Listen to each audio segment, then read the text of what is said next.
Hello నమస్తే. తమిళనాడులో ప్రభుత్వ ఏర్పాటుకు సంబంధించిన ప్రయత్నాల్ని విజయ్ ప్రారంభించారు. సో, లార్జెస్ట్ పార్టీగా విజయ్ పార్టీ ఎమర్జ్ అయిన నేపథ్యంలో ఆయనకు మ్యాజిక్ ఫిగర్‌కి కావాల్సిన 118 స్థానాలు రాలేదు. 10 స్థానాల దూరంలో విజయ్ ప్రస్తుతం ఉన్నారు. ఈ 10 స్థానాలు సాధించితే మాత్రమే ఆయన ముఖ్యమంత్రిగా ప్రమాణ స్వీకారం చేయడానికి సంబంధించిన అవకాశం ఉంటుంది.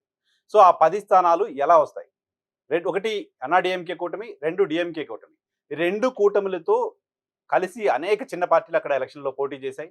సో, ఆ చిన్న పార్టీలన్నీ ఆ 2 కూటముల నుంచి బయటకొచ్చి విజయ్‌కి మద్దతు ఇవ్వడానికి చాలా పార్టీలు ముందుకు వస్తామంటూ ఇప్పటికే ప్రకటనలు చేస్తున్నాయి. ఆ 2 పార్టీలు మాత్రమే కాకుండా అటు అన్నా డీఎంకే నుంచి, ఇటు డీఎంకే నుంచి గెలిచిన ఎమ్మెల్యేలు కూడా విజయ్‌ని కలవడం, విజయ్‌కి అభినందనలు తెలపడం, విజయ్‌తో కలిసి మేము పనిచేస్తామని ప్రకటనలు చేయడం కూడా ఆసక్తిని కలిగిస్తోంది.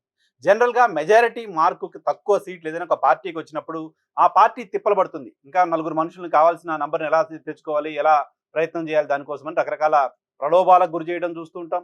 పదవుల ఆశ చూపడం చూస్తుంటాం. డబ్బుల ఆశ చూపడం చూస్తుంటాం. ఇవన్నీ చాలా సందర్భాల్లో చూస్తాం మనం. మెజారిటీ మార్కుని చేరుకోవడానికి కావాల్సిన నంబర్‌ని సాధించటం కోసం పార్టీలు రకరకాల ప్రయత్నాల్ని చేస్తూ ఉంటాయి.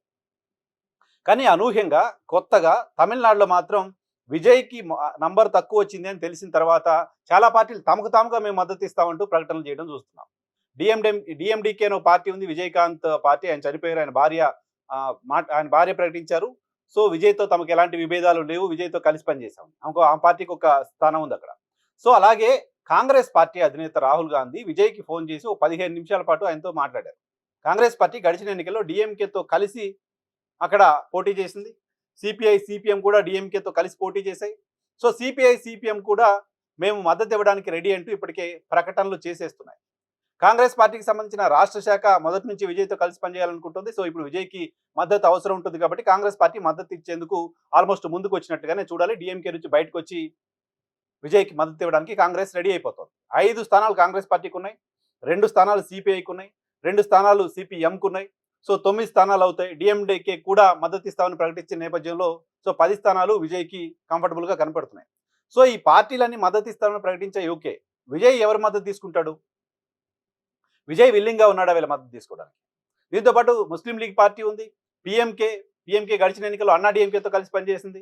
సో, పీఎంకే పార్టీకి 4 ఎమ్మెల్యేలు ఉన్నారు. పీఎంకే కూడా విజయ్‌కి మద్దతు ఇవ్వచ్చు లాంటి స్పెక్యులేషన్స్ వస్తున్నాయి. ఇప్పటివరకు అఫీషియల్‌గా వాళ్ళు ప్రకటన చేయకపోయినప్పటికీ. మరోవైపు అన్నా డీఎంకేకి సంబంధించిన దాదాపు 10 మంది ఎమ్మెల్యేలు విజయ్‌కి మద్దతు ఇవ్వడానికి ఆ పార్టీకి సంబంధించిన వాళ్ళే రెడీ అయిపోయారు లాంటి వార్తలొచ్చాయి. రేపు ఇమ్మీడియేట్‌గా అన్నా డీఎంకే పార్టీ ఎమ్మెల్యేలకు సంబంధించిన అత్యవసర సమావేశాన్ని ఏర్పాటు చేస్తుంది.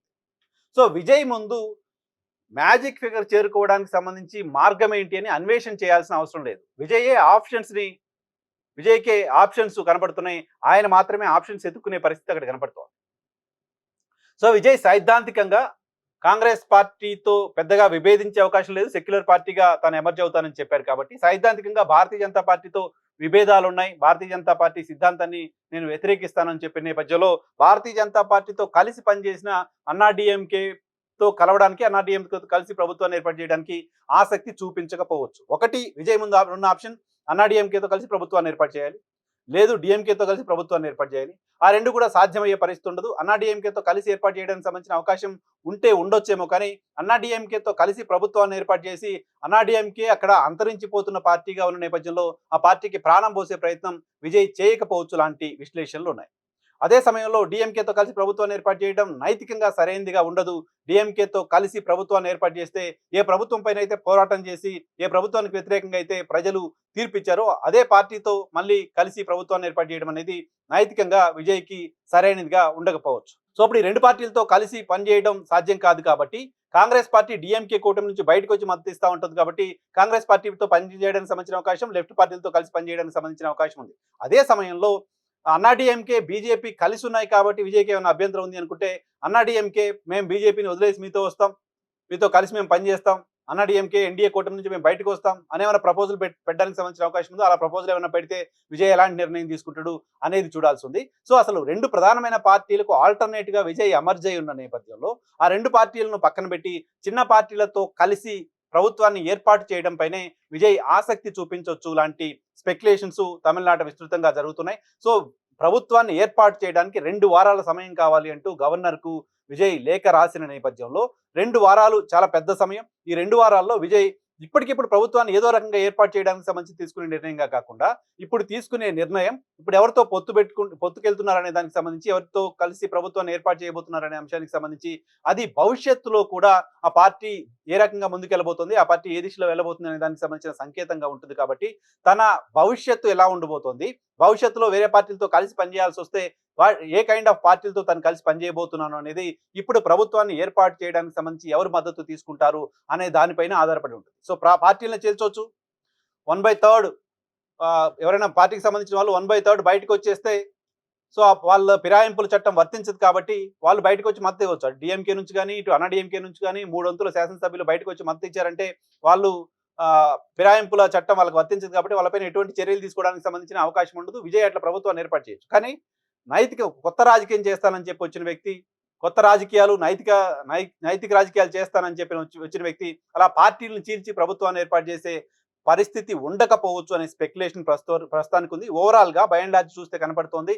ఇప్పటికే మద్దతు ఇస్తామని వాలంటరీగా ప్రకటించిన పార్టీలు ఉన్నాయి.